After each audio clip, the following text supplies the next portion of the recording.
A very warm welcome to today's show. Thank you so much for tuning in. I am your host, Sheila Juma, and you are watching the Virtuous Women Show. We're so delighted to host you this evening. Please go grab a girlfriend, call a friend, call your sister, tell her the show is on, and they do not want to miss this show, because today we'll be talking about gifted or talented children. How do you go about supporting a talented child? How do you even spot that your child is gifted in one area or another? And how do you make sure that they balance between education and their talent? And so these are some of the questions that we'll be handling today. And on set with me, I have Mrs. Rose Chepkwesi. She will tell us how to pronounce her name properly. But she has an amazing story about her children and how they're gifted. And so karibu sana. Thank you so much. Thank you so much for coming. I am very excited for this show because I myself was a gifted child. And so this is going to be informative, not just for me, but for other people who are watching. So we are very happy to have you. Thank you. So I would like you to look at that camera and tell us who you are and what you do. I'm Rose Chepkwesi Makanga. I am a wife, a mother, and I'm an accountant. I enjoy doing a tax consultancy, and I have done my degree and my graduate degree in finance. So that's my area. Awesome. Sawa sawa. So tell us about your children. How many do you have? And are you married? Yes. You didn't tell us if you're married. Okay, I thought I said I'm a mother and a wife. I am married to Dr. Winston Makanga. Okay.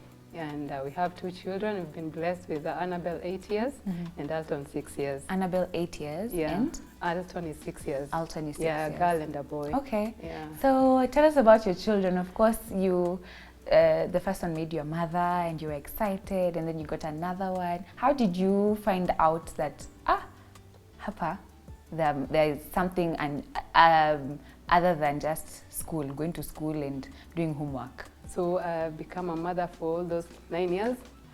And I really thank God for the gift of children and for blessing me with both a boy and a girl. Because I've had different experiences in both. In terms of pregnancy, in terms of bringing them up. And it's a true gift from God. It is. Which I'd pray for every family that God may bless them with children. They warm up the house. They're just a blessing. I'm sure they are. I have seen these 2 grow up, and I have discovered like they have really changed our lifestyle. Because we have to create time for the kids. We have to support them. My husband has been very instrumental in this. He used to work in another town for like 3 years, and then when he moved back to live with us, it was easy for him now to take care of these kids. He notices we have several indoor games. And the kids play, we have Monopoly, they have Ludo, they have Scrabble, chess. Those are the things they keep playing. Like we used to play every Sunday afternoon, was indoor games. And then they would say, Daddy, when are you going to play this chess? Chess was always in the house, but he would never say, played wait. It? He said, wait. And he said, this one is very complex. It will need you when you are a bit grown. So when Annabelle turned 7 and the brother was 5 years old, now he said, now you can try.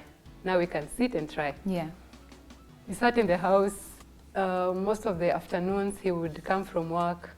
When the kids arrive, after they finish their homework, he would say, come, we try a game, let's do the basics. Slowly, the kids became excited with the game, and they would say, Daddy, let's play chess again. And then they would get it. Now in the house it became boring, or can I say it becomes like, it's just norm, you just come play, you go about. And then you say, this thing, I think it's different from Kina Scrabble, Monopoly. Kina Monopoly, Maybe if we can get a tournament or get some outdoor activity that they can practice with others, maybe to take them far. So one day their dad has a friend was coming for a tournament in Nakuru.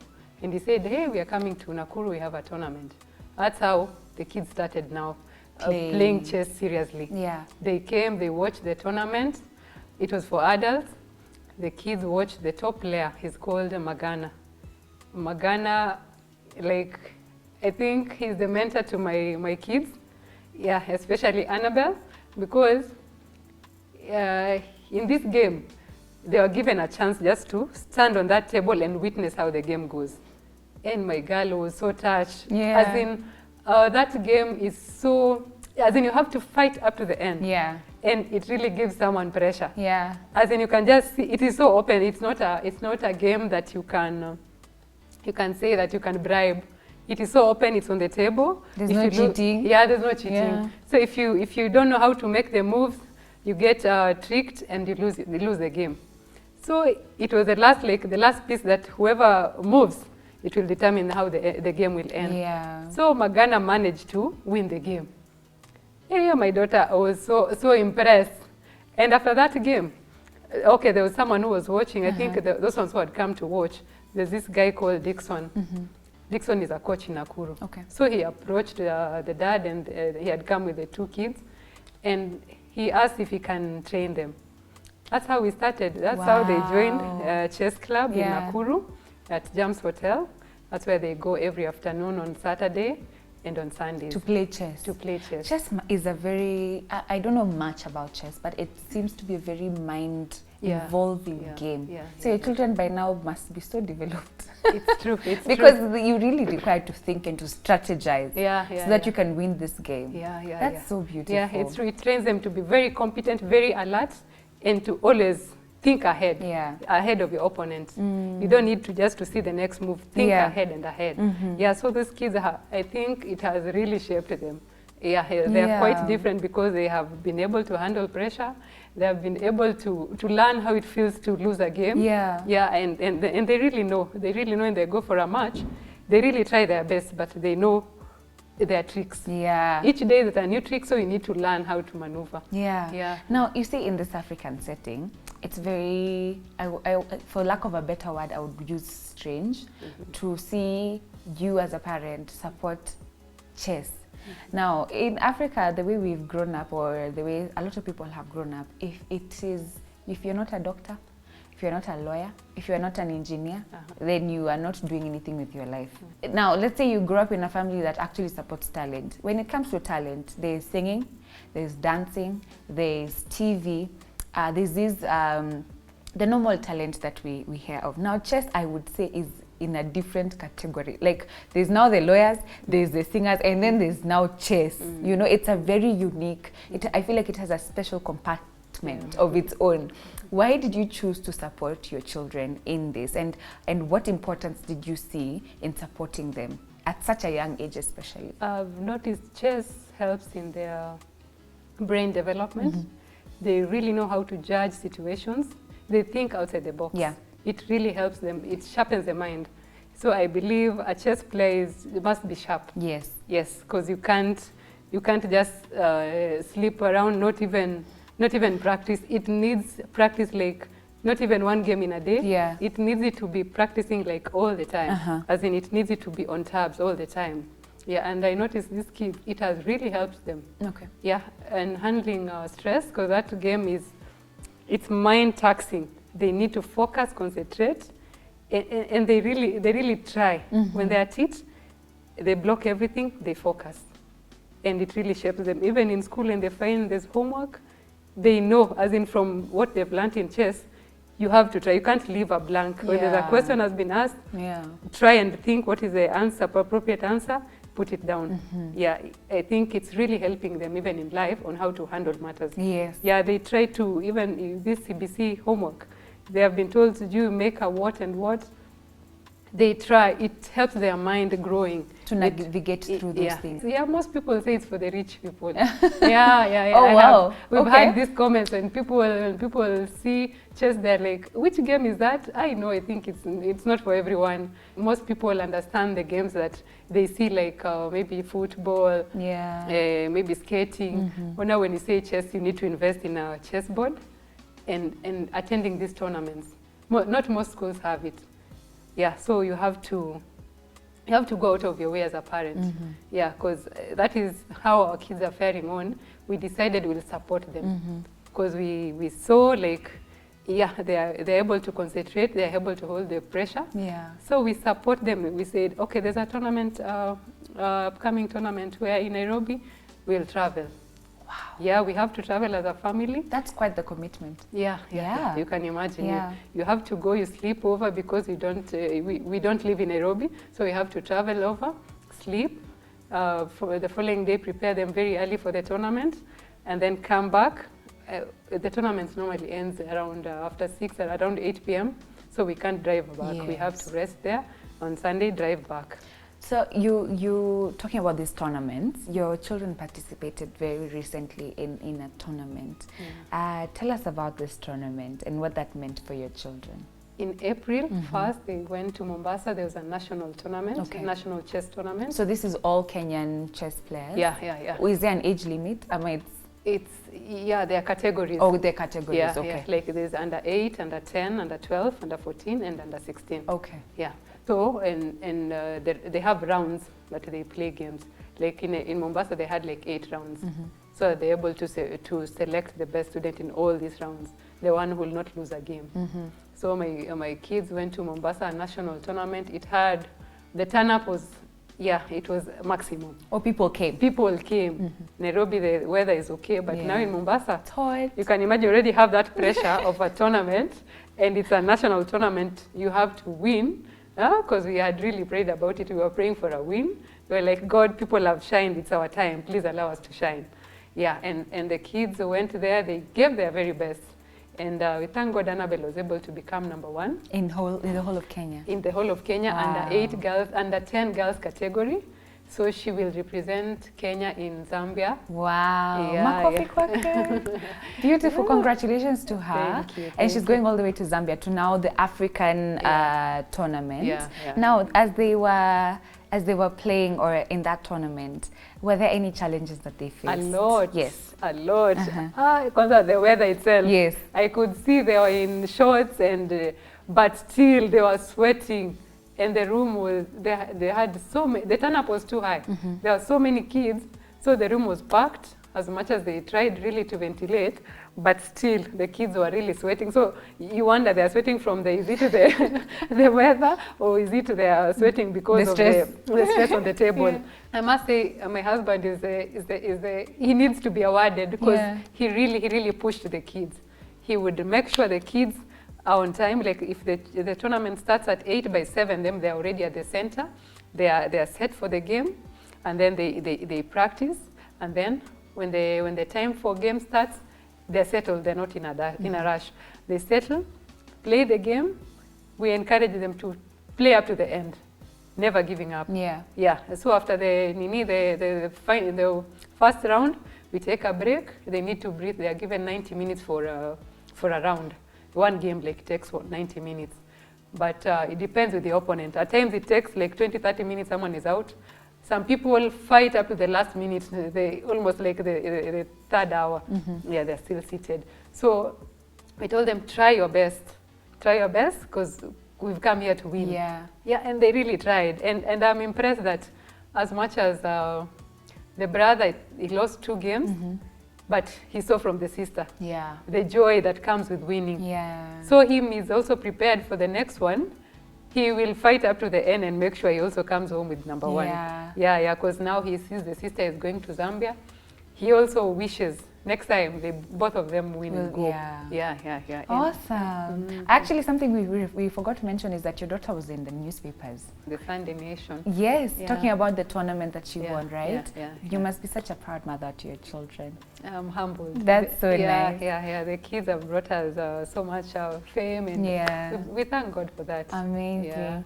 So now there's the aspect of education, of course. They're still in school, and I know what it feels like to be a child, and you're so passionate about this thing that you're able to kind of block everything else so that you can just focus on this thing that you seem to really love and really enjoy and you seem to be good at. I know what that feels like. So I can imagine for your children, it can get to a place where they're like chess every day.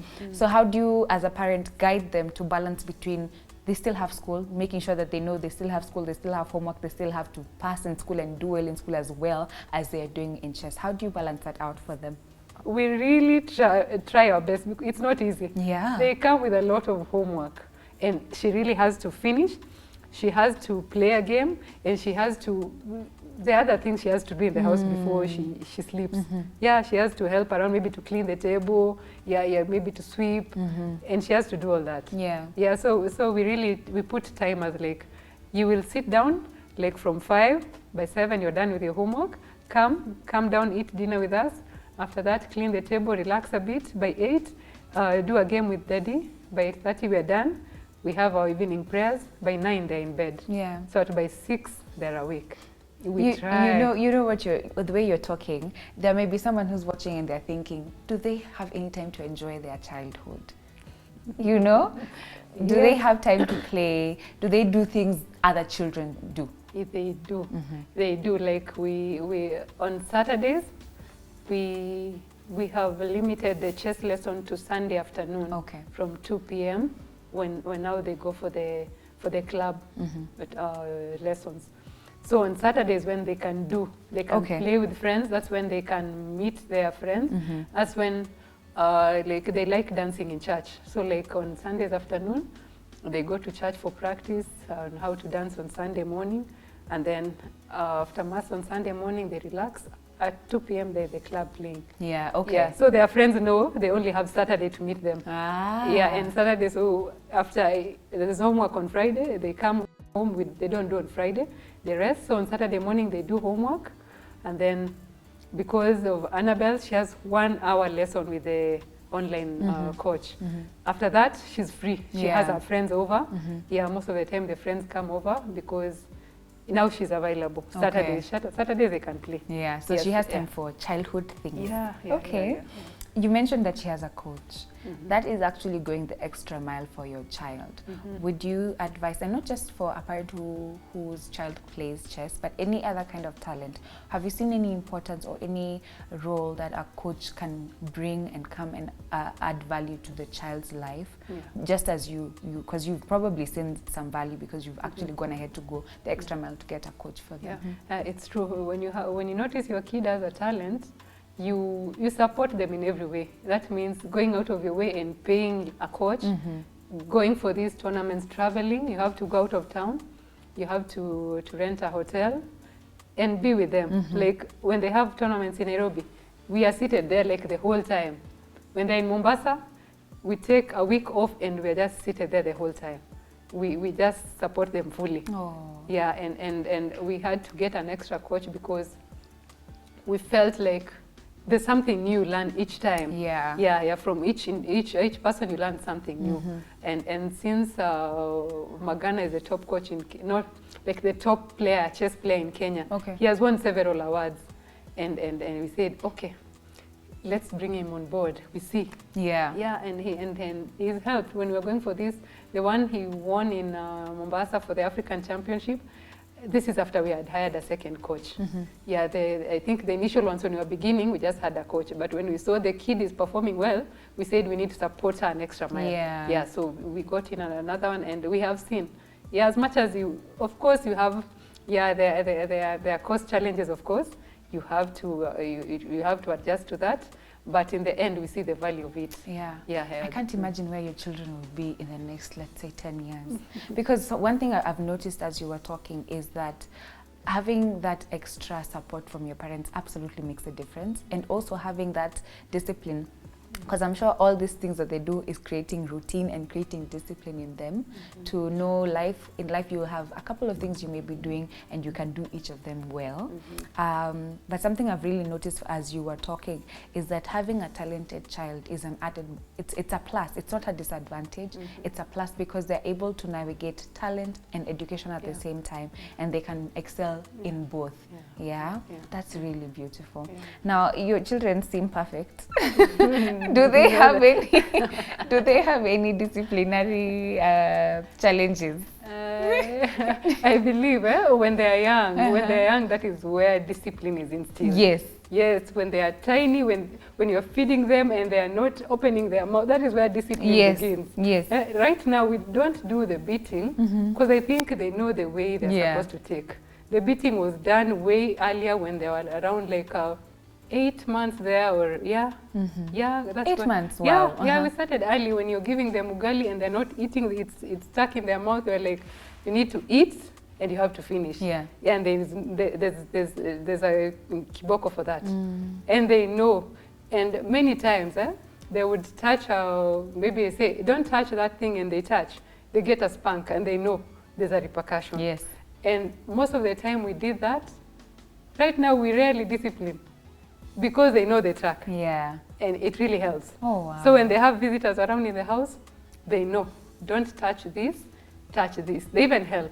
Oh, wow. Yeah, okay. they help because now they know this is a no-no. For kids, this is a yes. We like because now they're in charge. Yeah. Wow. Yeah, they know when I do this, daddy will not be happy, mommy will not be happy. I'd love to meet them. You will meet I'd them. love to meet them. I know they're watching. I would love to meet you guys.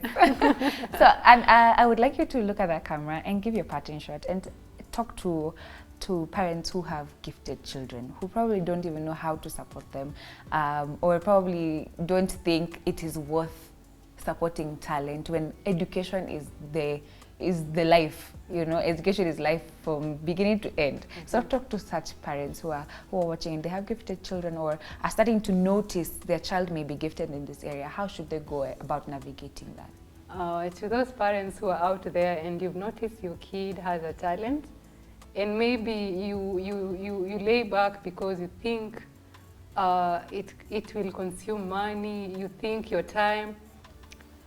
It has all those impacts, but give your child a chance. Because these things, if you don't give them a chance, maybe this is their future. This is what will give them a scholarship. In future, you'll not have to pay any fee. Yeah, because I believe everyone is gifted differently. Yeah, and just support your child. I believe in being a present parent, because I have seen that it has taken our kids far. Yeah, when you're there, you support them when they come with homework. After that, see what they're doing. If your child is good at football, let them join the local club in the where they stay. Yeah.